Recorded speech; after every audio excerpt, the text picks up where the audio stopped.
Imana ishimwe. Que Dieu soit loué. Ndumva igihe kirimo kugera.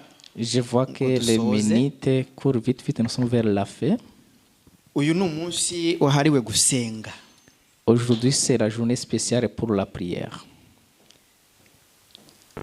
Dufite ibibazo byinshi muri ibi bihugu. Nous avons beaucoup de problèmes ici en Europe.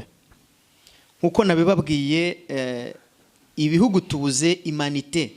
Comme j'ai déjà dit auparavant, dans les pays nous manquons l'humanité. Kandi tugomba gusenga kugira ngo igere igihe iboneke. Mais nous devons prier pour avoir l'humanité. Bizahera muri twebwe. Ça commence par nous. Ntimugire ngo hari abandi bantu bazajya kubishaka abandi. Il ne faut pas penser qu'il y a d'autres personnes qui vont chercher d'avoir l'humanisme. Imana ihumugisha umukozi w'Imana utubwiye ijambo ry'Imana. Que Dieu bénisse notre serviteur qui vient de nous partager la parole de Dieu. Twavuze cyane ku burwayi. Nous avons beaucoup parlé sur les cas de maladie. Uri ikintu Yesu yasize abwiye intumwa. Quelque chose que Dieu il a laissé aux apôtres. Yazibwiye ngo nimugende mukiza abarwayi. Il a dit allez guérir les malades. Abizera mugende mubwiriza abantu ubutumwa bwiza. Allez prêcher la bonne nouvelle. Mwirukana abadayimoni mu izina ryanjye. Chasser les démons au nom de Jésus-Christ. Abo badayimoni nibyo bya bindi hano bita depression. Les démons, c'est ce que ici on disait que ce sont des dépressions. Ni umwuka wa depression. C'est l'esprit de dépression. Iwacu abo bantu tubita abarwa abasazi. Chez nous, là où nous étions, on disait que ce sont des fous.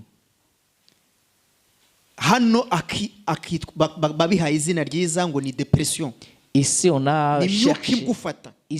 a cherché un bon nom pour ne pas dire que ce sont des fous. On disait que c'est la dépression. Ça veut dire que ce sont des esprits qui t'opèrent, qui te capturent. Ça peut te prendre, commencer à murmurer. Ça peut te prendre s'il y a quelqu'un qui fait quelque chose qui n'est pas bon pour toi.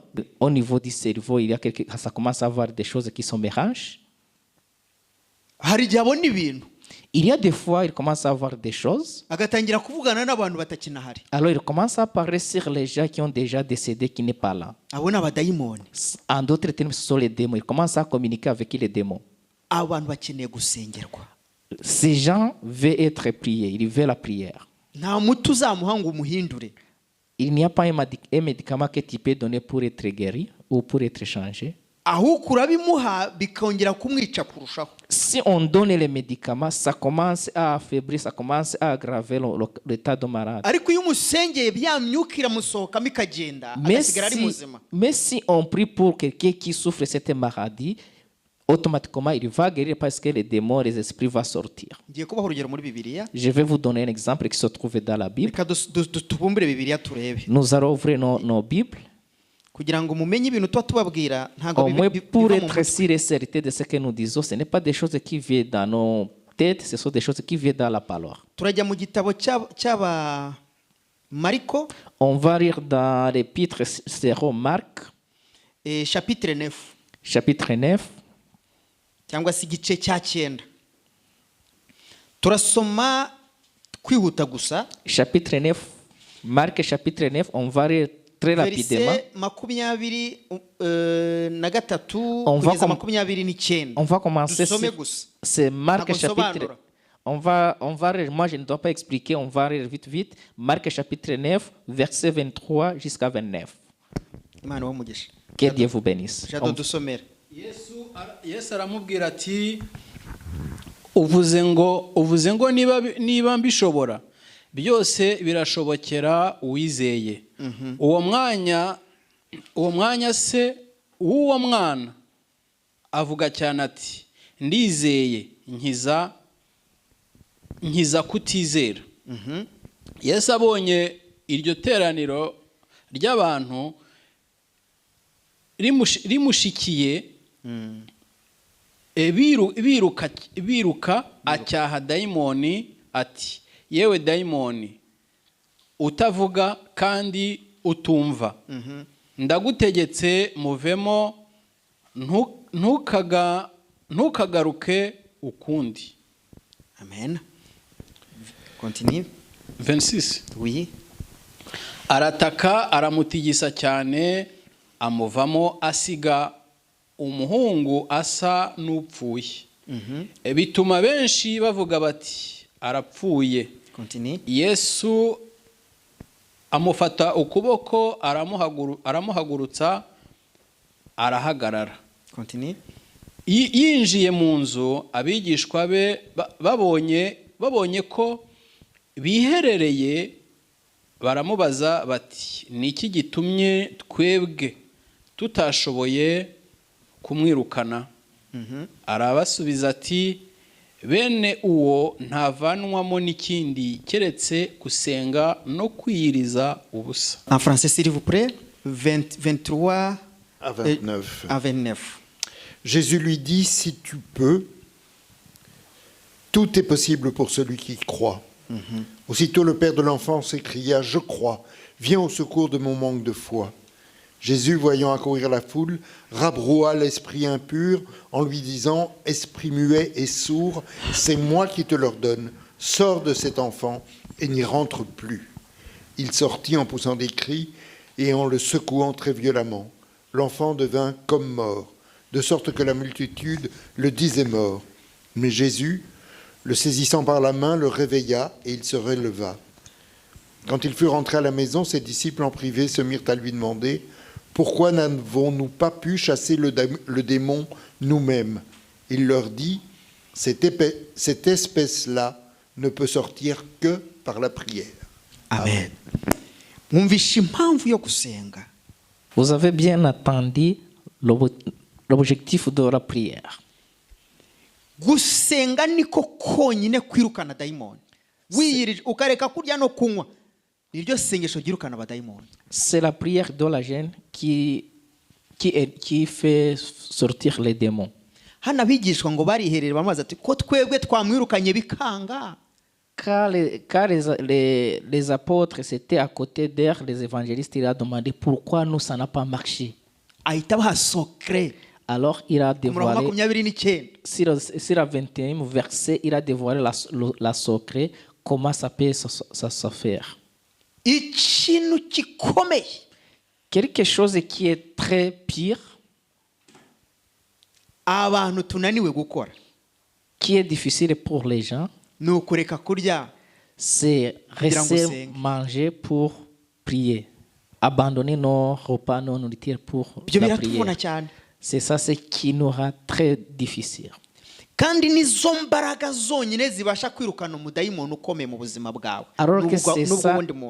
Alors que la gêne de prière, c'est ce qui peut donner la force pour au moins éliminer tous les mauvais esprits qui se trouvent dans l'intérieur des gens. On va lire encore les 3 versets. On va lire la Bible de Matthieu.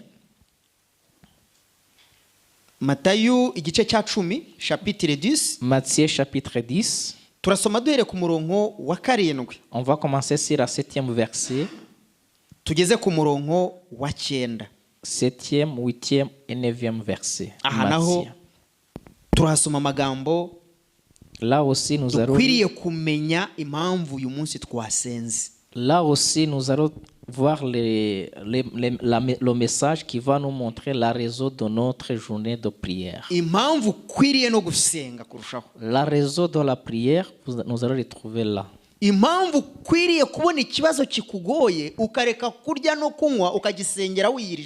La raison qui va te pousser d'abandonner, de rester votre nourriture pour la prière. Il ne faut pas prier parce que tu n'as pas quelque chose, mais il faut prier quand vous avez des choses à manger. Dusomere ku murongo wa 7 s'il vous plaît kugeza 9. Wa 7 aravuga ati nimugende mwigisha muti ubwami bwo mu ijuru buri hafi. Mukize abarwayi, muzure abapfuye, mukize ababembe, mwirukane abadayimoni. Mwaherewe ubusa namwe mujye mutangira ubundi. nimujyane izahabu cyangwa ifeza cyangwa amakuta mu mifuka yanyu. Rekeraho. Aya ni amagambo babwiwe aba bantu 10 abakozi Imana 12. Ah, français s'il vous plaît. Pardon. En chemin, proclamez que le règne des cieux s'est approché. Guérissez les malades, réveillez les morts, purifiez les lépreux, chassez les démons. Vous avez reçu gratuitement, donnez gratuitement. N'acquérez ni or, ni argent, ni monnaie de bronze pour l'emporter à la ceinture. Amen. Aya ni amagambo Yesu yababwiye abatuma. C'est la parole que Dieu a donnée aux apôtres comme mission. Ku murongo wa 5. 5e verset, Yarababwiye ngo nimugende. il a dit partez. Abwira intumwa 12. Il disait à 12 disciples, Hano yarabatumaga. il était en train de donner la mission. Mwari muzi ko Imana yadutumye ari ugukunda abantu. Est-ce que vous savez que la mission qui nous a donnée, c'est aimer les gens? Mwari muzi ko Imana yadutumye ari ugusengera abantu. Est-ce que vous savez que notre mission, c'est prier pour les gens? Mwari muzi ko Imana yadutumye ari ukubakunda. Est-ce que vous savez que notre mission, c'est aimer les gens? Tukabirukanamo imyuka mibi. Et puis faire sortir les mauvais esprits.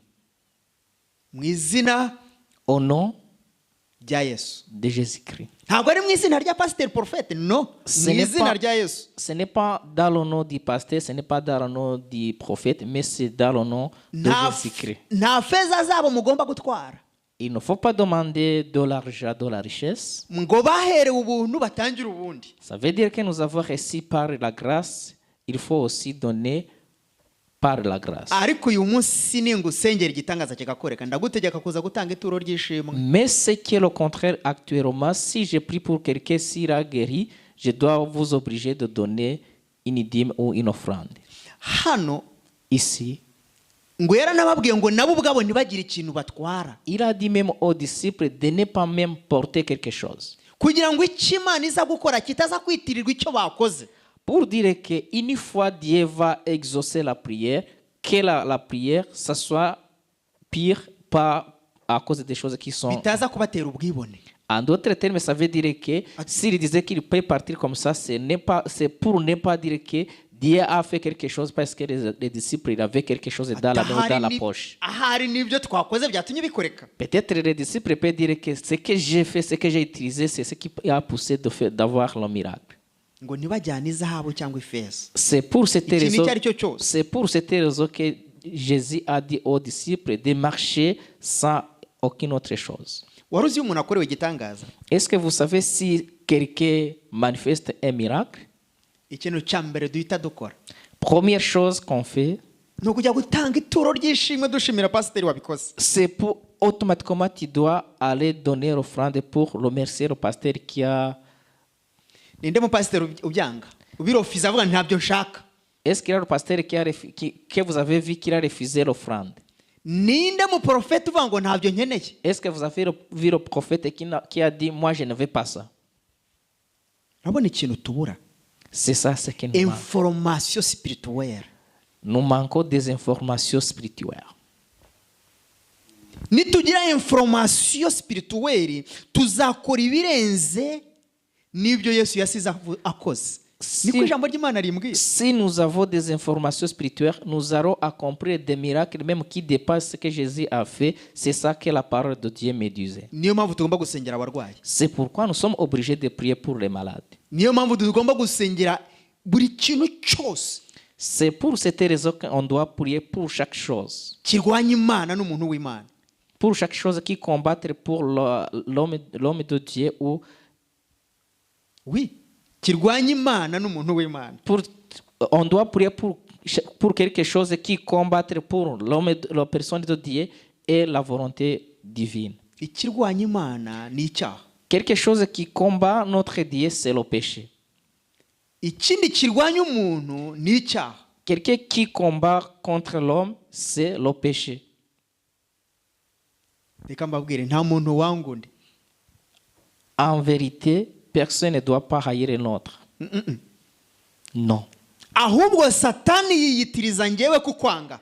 En d'autres termes, Satan peut utiliser quelqu'un pour haïr quelqu'un.